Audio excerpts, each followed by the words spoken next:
జనసేన అధ్యక్షుడు పవన్ సంచలన వ్యాఖ్యలు చేశారు. రాయలసీమ 5గురి చేతుల్లో ఉండిపోయింది అన్నారు. సీమ బానిస సంకళ్ల మధ్య ఇరుక్కుపోయిందన్నారు పవన్. పోరాటాలకు పిలుపునిస్తే సీమవాసులు పెద్ద ఎత్తున తరలి వస్తారని, ఎన్నికలు వచ్చేసరికి వెనక్కిపోతున్నారని, గొప్ప నేతల రాయలసీమ కొందరి చేతుల్లో ఇరుక్కుపోయిందంటున్నారు పవన్ కళ్యాణ్. చిత్తూరు ఎమ్మెల్యే ఆరణి శ్రీనివాస్ జనసేనలో చేరిన సందర్భంగా పవన్ ఈ వ్యాఖ్యలు చేశారు.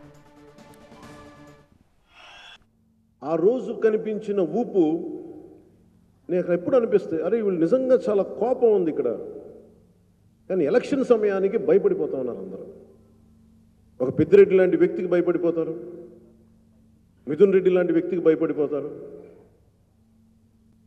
ముఖ్యమంత్రికి భయపడతారు. నేను అనేది ఏంటంటే ఈ నేల మన అందరిది.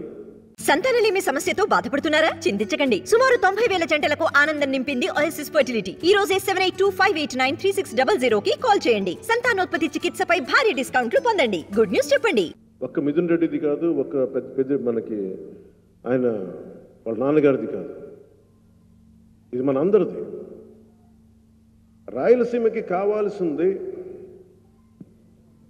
ధైర్యం కావాలి. రాయలసీమకి రాయలు వారి ఏలిన నేల ఇది.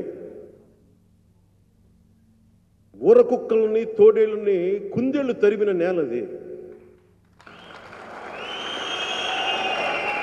అలాంటి నేలది. కోస్తా ప్రాంతానికంటే కూడా హైయెస్ట్ అత్యధికంగా పంట పండే నేలది ఒకప్పుడు.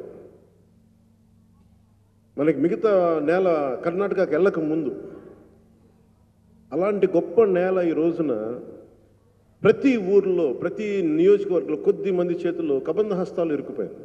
జగన్ ఇది 2009 కాదు, జగన్ ఇది 2024 మర్చిపో. మీకు చెప్తున్నాను, ముఖ్యంగా మీరందరూ రాయలసీమ ప్రాంతం నుంచి వచ్చారు కాబట్టి చెప్తున్నాను. నేను ప్రాణాలకు తెగించే వచ్చాను రాజకీయాల్లో. నేను భయపడ్డా.